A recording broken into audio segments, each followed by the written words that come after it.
হ্যাঁ, এবার আমরা 23 নম্বর অঙ্কটা দেখব। 23 নম্বর অঙ্কের ভুল সংশোধনী জাবেদা প্রস্তুত করব আমরা। এখন দেখো এখানে কি বলেছে, প্রথমেই 1 নম্বরে আসবাবপত্র ক্রয় 5,000 টাকা ভুলে ক্রয় হিসাবে লেখা হয়েছে, তাই না? তাহলে আমরা আসবাবপত্র ক্রয় করলে আসবাবপত্র ডেবিট হয় না, তাহলে আমরা লিখব আসবাবপত্র হিসাব ডেবিট।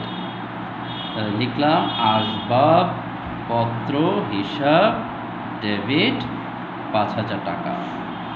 আর ভুলে কি করছে ওরা, ক্রয় হিসাবে লিখেছে না, তাহলে ক্রয় হিসাবটাকে উল্টায় দিই, ক্রয় হিসাব ক্রেডিট।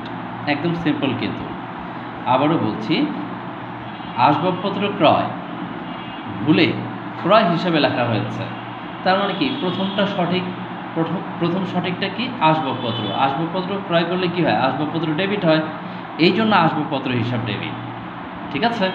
আর ভুল কোনটা, ক্রয়, তাহলে ভুলটা ঠিক তার উল্টা দিকে বসাই দিলাম। এখন ওরা ভুল ক্রয়কে কি করেছিল এটা আমরা মাথায় নিতে আর যাব না, ঠিক আছে। আমরা প্রথম মাথায় কি নেব, যে আসবাবপত্র ক্রয় করেছি, তাহলে আসবাবপত্র ক্রয় করলে কি হয়, আসবাবপত্র ডেবিট হয়, এই জন্য আসবাবপত্র হিসাব ডেবিট। সিস্টেমটা বুঝেছি? ওকে, ফাইন। 2, যন্ত্রপাতি মেরামত 2,400 টাকা যন্ত্রপাতি হিসাবে ডেবিট করা হয়েছে, ওই যে আগেরটার মতো। তাহলে কি হবে, আমরা জানি মেরামত হিসাব ডেবিট, তো লিখে দিলাম মেরামত হিসাব ডেবিট। আর ওরা তো স্পষ্ট করে বলেই দিয়েছে কি করছে, ভুলটা যন্ত্রপাতিকে ওরা ডেবিট করেছে, যেহেতু ভুলটা ডেবিট করেছে অটোমেটিক্যালি যন্ত্রপাতি ক্রেডিট এমনিই হবে।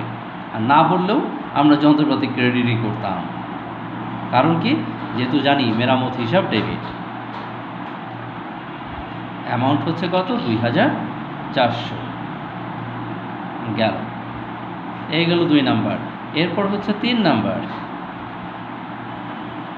3 নম্বরে বলেছে আজহারের নিকট পাঠানো ফেরত মাল 500 টাকা আসাদের হিসাবে ডেবিট করা হয়েছে।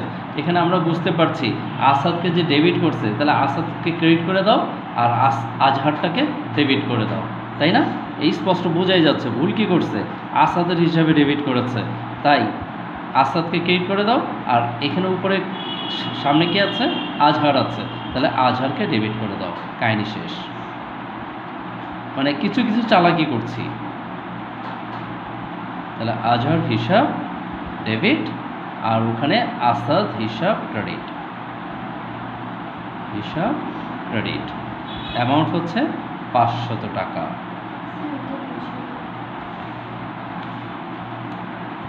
কোনটা বুঝো নাই?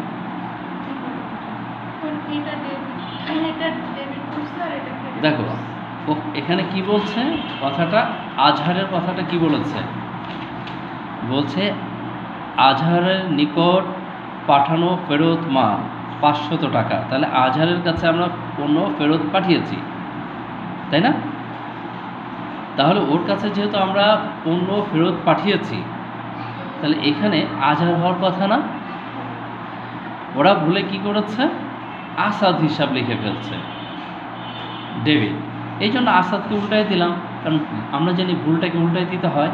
তাহলে এই যে আসাদকে আমরা কি করেছি, উল্টাই দিয়েছি, তার মানে কি আসাদ হিসাব ক্রেডিট আর আজহার হিসাব হয়ে গেছে ডেবিট।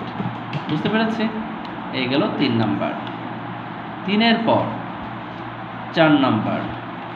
4 নাম্বারে কি হয়েছে, আজাদের নিকট ধারে মাল বিক্রয়। তাহলে আজাদের কাছে আমরা ধারে বিক্রি করেছি, ভুলে তার হিসাবে ক্রেডিট করা হচ্ছে। আমরা যদি কারো আজাদের কাছে যদি আমরা পণ্য বিক্রি করি, তাহলে আজাদ হিসাব ডেবিট হওয়ার কথা না। আচ্ছা, সঠিক জাবেদাটা এখানে লিখি, তাহলে তোমরা ভালোভাবে বুঝতে পারবে। তাহলে এইটাকে সরাই ফেলি।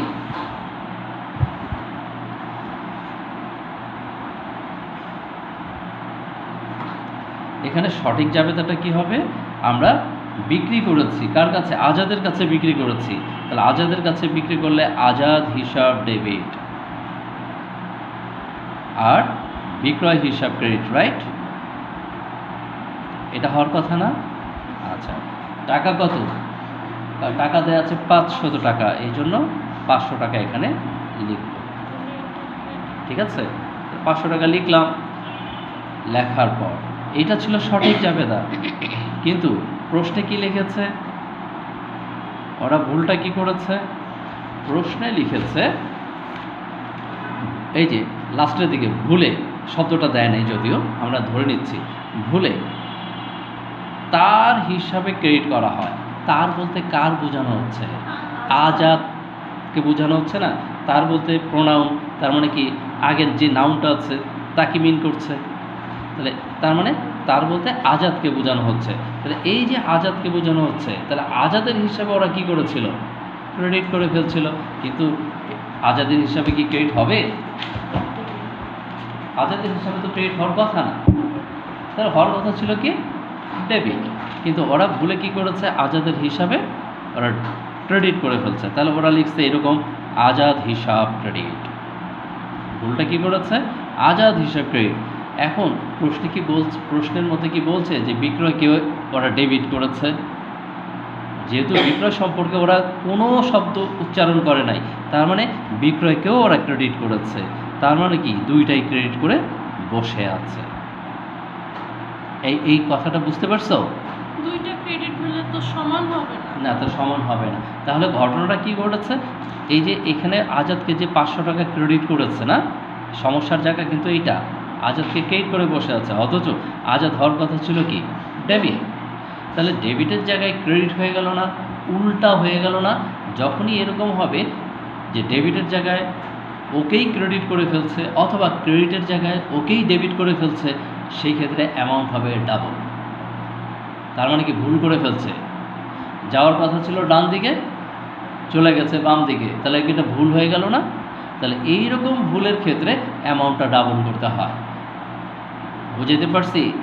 মনে করো তোমার যাওয়ার কথা ছিল ইংলিশ স্যারের এখানে, ফজল স্যারের এখানে, তুমি চলে গেলা কোথায়, ওই বামের দিকে চলে গেলা, রওনা স্যারের বিল্ডিংয়ে চলে গেলা। তাহলে কি করতে হবে তোমাকে, এখন কি করতে হবে, সে ওইখান থেকে আবার ফজল স্যারের কাছে আসতে গেলে তোমার ডাবল খাটনি হবে না? জিনিসটা এরকম যে ডানে গেলে, ডানে যাওয়ার কথা বামে চলে গেছো, তার মানে কি অ্যামাউন্টটা তখন ডাবল হয়ে যায়। কিন্তু এটা তো ভুল। কি ভুল? এটা অ্যামাউন্টের ভুল না। যখনই অ্যামাউন্ট কম বেশি হয় তাহলে তো কম বেশির ভুল। এই কম বেশির ক্ষেত্রে অনিশ্চিত হিসাবটা চলে আসবে। তাহলে এখন প্রথম অবস্থায় কি করতে হবে, এই আজাদকে, ক্রেডিটটাকে ডেবিট করতে হবে না, ভুলটাকে সংশোধন করতে হবে, অথবা আজাদ হিসাব, এটা তো সঠিকটা সঠিকভাবে লিখতে হবে। তাহলে আজাদ হিসাব ডেবিট, আজাদ হিসাব ডেবিট। এক কথায় ভুলটাকে উল্টাই দিলাম না, দিলাম ভুলটাকে উল্টায়া, কত হবে এখন 1000 টাকা।